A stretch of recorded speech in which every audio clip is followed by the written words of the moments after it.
Bonjour à tous. Alors, je vous retrouve aujourd'hui parce que j'ai posté une petite vidéo pas une vidéo, n'importe quoi. J'ai posté il y a quelques jours sur ma page Facebook une citation qui m'a bien beaucoup parlé.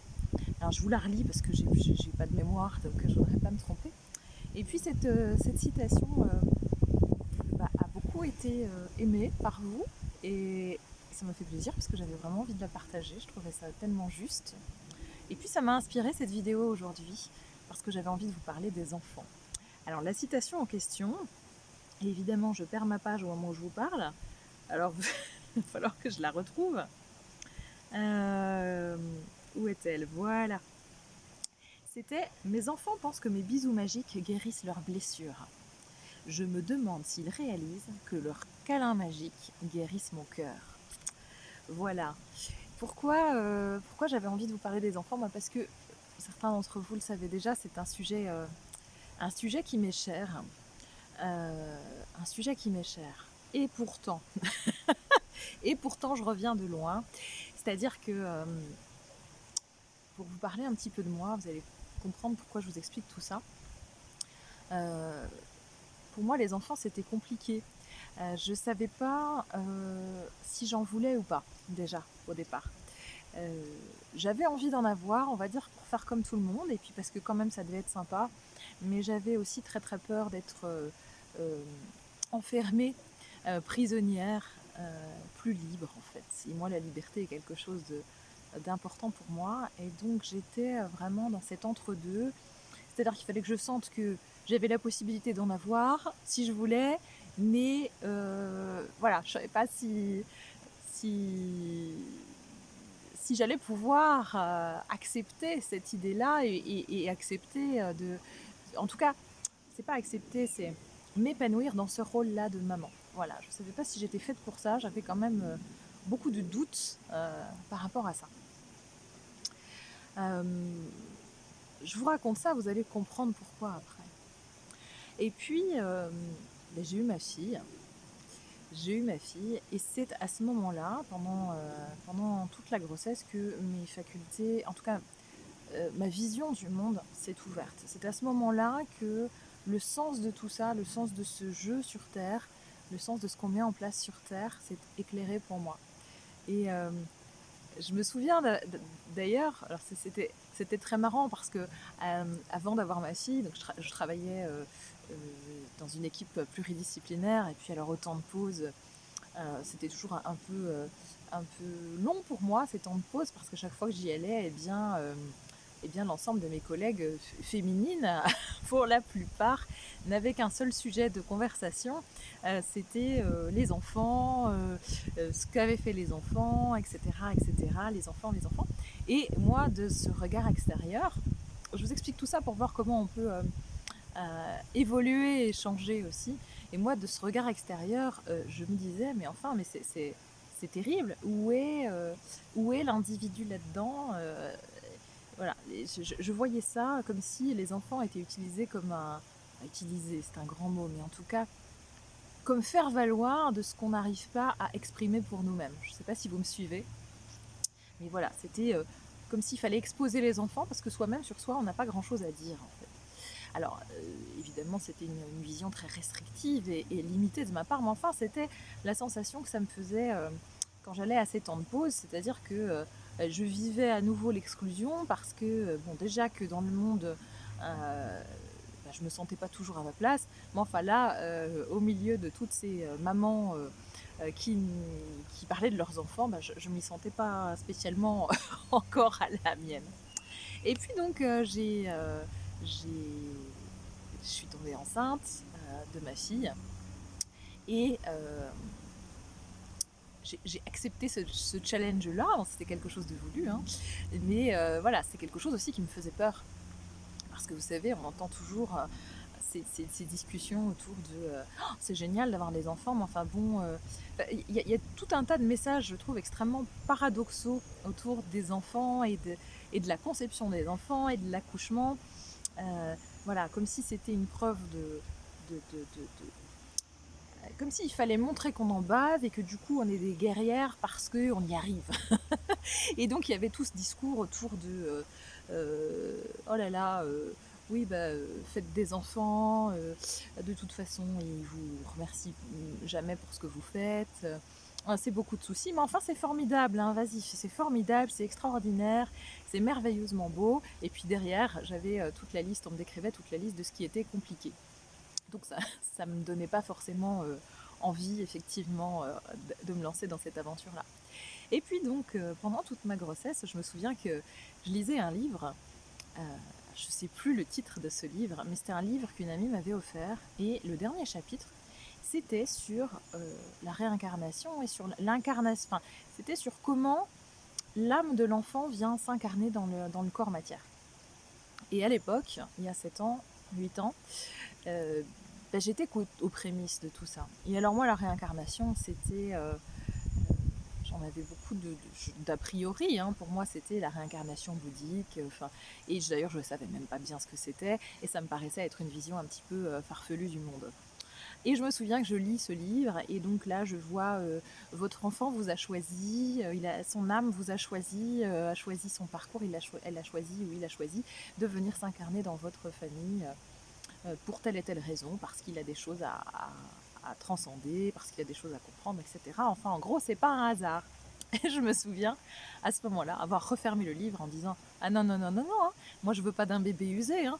Moi je veux pas je veux pas n'importe quoi, une âme qui serait venue s'incarner. Euh, voilà, moi mon bébé c'est pas de la récup, il est tout neuf, c'est moi qui l'ai fabriqué, il est vierge de tout. J'en rigole en vous le racontant parce que aujourd'hui ça me paraît complètement aberrant.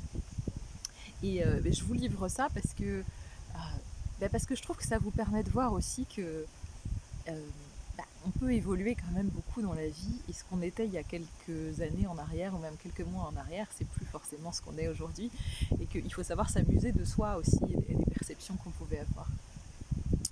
Voilà, voilà. Donc tout ça pour vous dire que moi et les enfants, c'était pas gagné. D'ailleurs, quand j'étais encore psychologue classique, j'ai mis quand même des années avant de recevoir mes enfants. J'en avais pas forcément spécialement envie parce que je pensais que je savais pas faire, en fait. Et pourquoi j'avais tous ces a priori et pourquoi je pensais que je savais pas faire? Et bien tout simplement parce que moi, je n'avais pas reconnecté avec ma petite fille intérieure, avec mon enfant intérieur.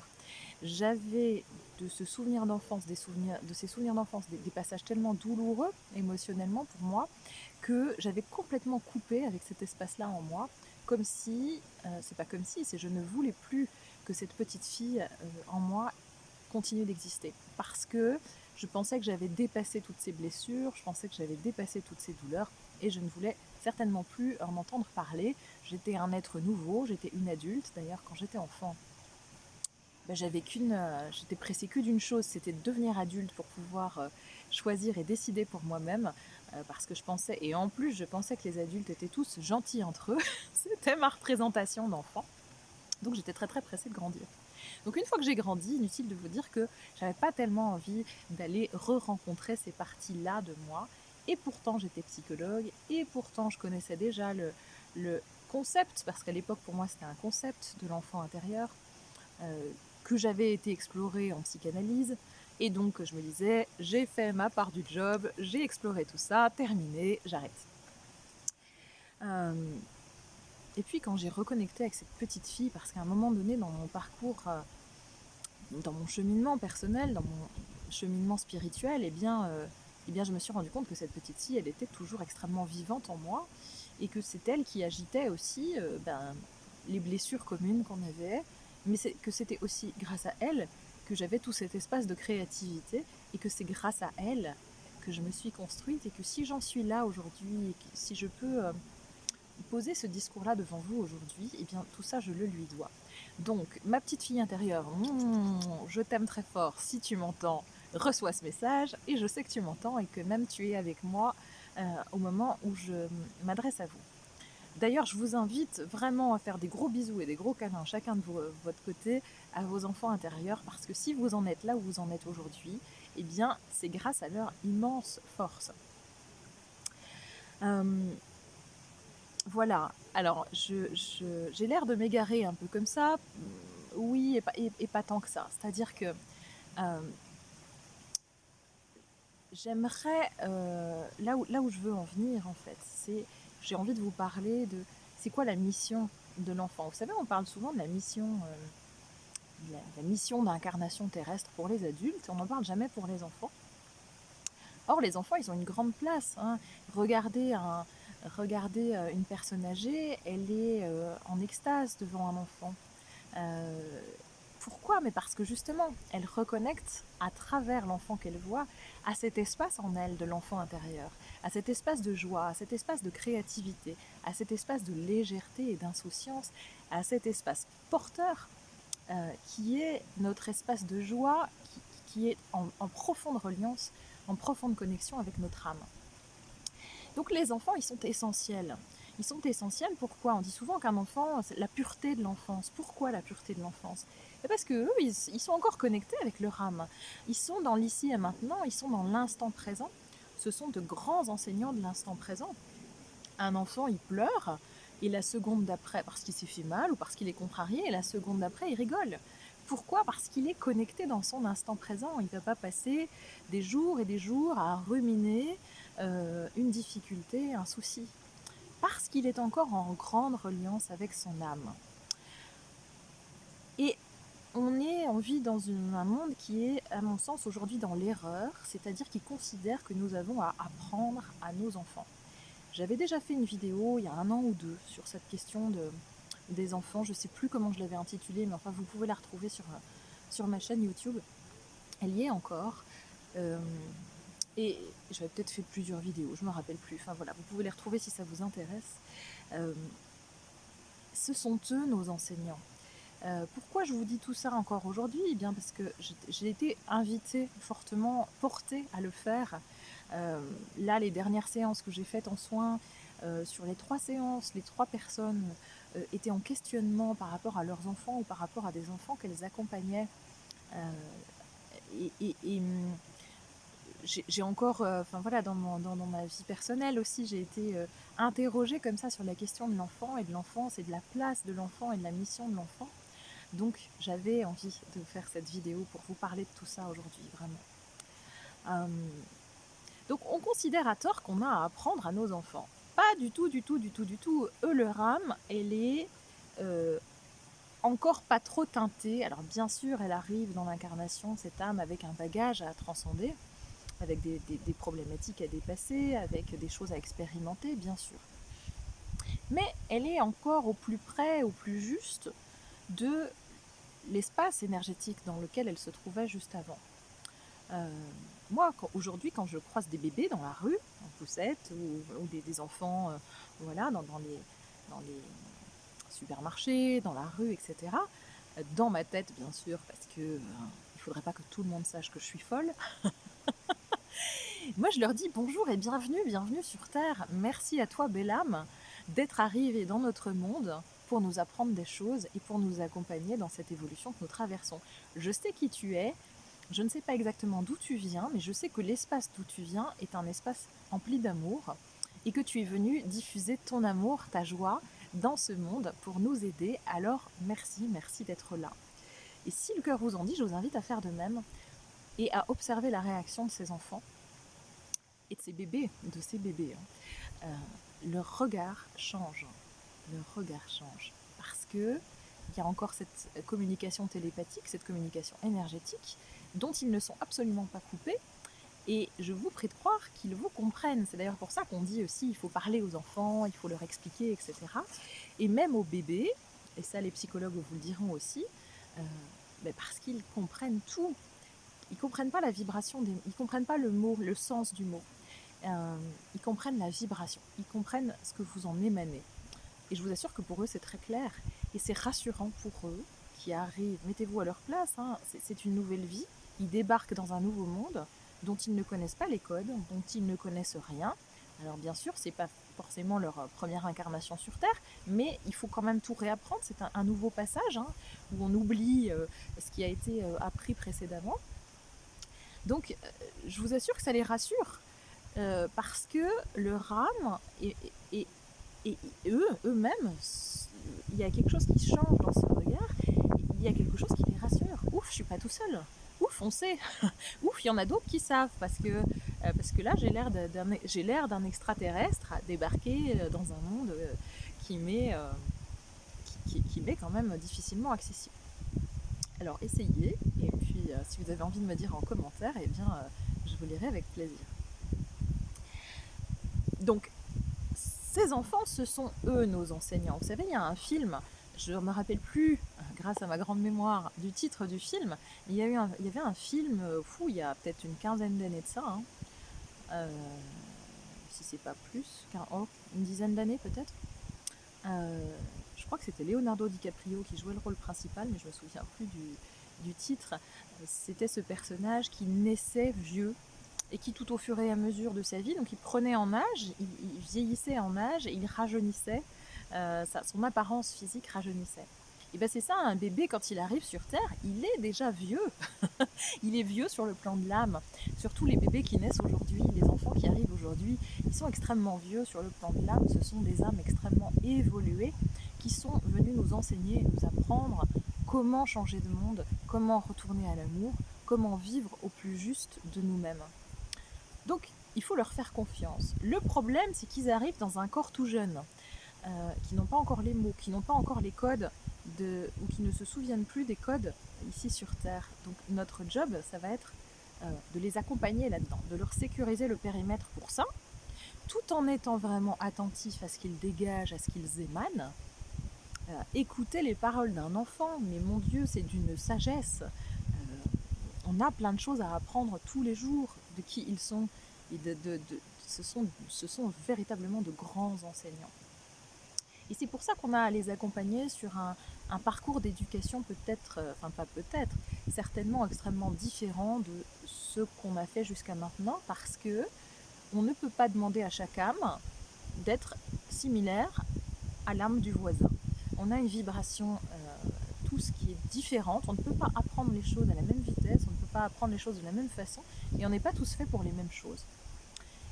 Et donc, en ce sens, notre système actuel d'éducation des enfants, que ce soit éducation familiale ou éducation scolaire, est complètement à côté de la plaque. Fort heureusement, il y a de nouvelles initiatives qui prennent en compte tous ces paramètres-là, et heureusement, parce que si on considère qu'ils sont là pour construire le nouveau monde, il faut quand même qu'on leur donne les bases. Si on ne les accompagne pas dans qui ils sont, nous, notre rôle de parents, d'adultes, d'accompagnants, ça va être de valoriser cette pépite de lumière qu'ils sont, de voir la pépite qu'ils sont au-delà des bêtises qu'ils peuvent faire, au-delà de ce qu'on aimerait d'eux, etc. De comprendre que ce sont des individus à part entière, de comprendre que ce sont de grands sages et donc de les considérer et de les accompagner comme tels. De leur donner les bases, si vous avez déjà ces bases et ces explications des fondements de qui nous sommes, c'est-à-dire qu'on n'est pas que dans cette incarnation terrestre, c'est-à-dire qu'on est énergie, et comment fonctionnent les énergies, et comment on peut travailler avec elles, et dans quel sens on peut les orienter pour le meilleur pour nous, mais aussi pour le meilleur pour le monde. Comment on communique avec un arbre, comment on communique avec une pierre, comment on communique avec une entité, comment on peut communiquer avec tout le vivant. Si déjà ils ont ces codes-là, alors ils seront vraiment mieux armés que nous dans la vie pour démarrer, parce que, si vous voulez, ils seront déjà sur les circuits. Ils n'auront pas, comme nous, à tâtonner des années et des années de thérapie, d'errance énergétique, de tout ordre, pour rejoindre le chemin qui est le leur. Donc nous, c'est ça, notre rôle d'adulte auprès d'eux. C'est juste d'être le garant de tout ça, le garant de ces espaces-là, de manière à ce qu'ils ne coupent pas avec leurs sensations, avec leurs émotions, avec leurs perceptions sensorielles. C'est notre place. C'est notre place, et c'est important de ne pas oublier qu'ils sont déjà beaucoup mieux équipés que nous, et que les grands, ce sont eux, c'est pas nous. Nous, vraiment, on est tout petit à côté d'eux. On est vraiment tout petit. Je ne rencontre pas une âme d'enfant aujourd'hui qui ne soit pas une âme extrêmement évoluée. Je rencontre par contre des enfants qui peuvent être largement en difficulté parce qu'on n'a pas mis les mots sur qui ils sont, sur d'où ils viennent. sur ce qui se passe. Et donc ce sont des enfants qui sont extrêmement en décalage avec le système actuel et qui n'ont aucun repère pour comprendre pourquoi ils se trouvent si mal. Ce sont des enfants qui sont extrêmement sensibles et qui du coup peuvent être très vulnérables parce qu'on ne leur donne pas les clés et parce qu'on ne valorise pas et qu'on ne valide pas qui ils sont dans leur profondeur.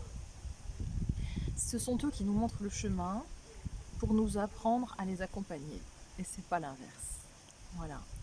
J'ai peut-être été un peu longue, mais je m'en fiche. De toute façon, si vous n'êtes pas arrivé jusqu'au bout, c'est que j'étais trop longue donc, et que vous aviez d'autres espaces à rejoindre. Euh, voilà, pour ceux qui m'auront écouté jusque-là, eh bien, je vous remercie. Je vous souhaite une très belle fin de journée et puis je vous dis à bientôt.